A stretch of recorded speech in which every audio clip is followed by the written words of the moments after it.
CM Revanth Reddy Warangal పర్యటన సందర్భంగా BRS party నాయకులను ముందస్తు అరెస్టు చేశారు పోలీసులు.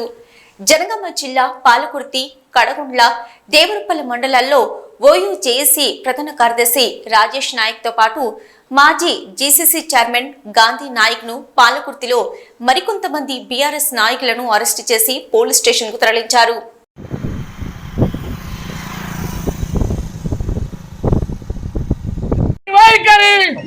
గిరిజన ద్రోహి CM Revanth Reddy down down, CM Revanth Reddy down down. రక్షించాలా రాష్ట్ర ప్రభుత్వం నుండి వైఖరి, రక్షించాలా ఈ అక్రమ అరెస్టులు నుండి.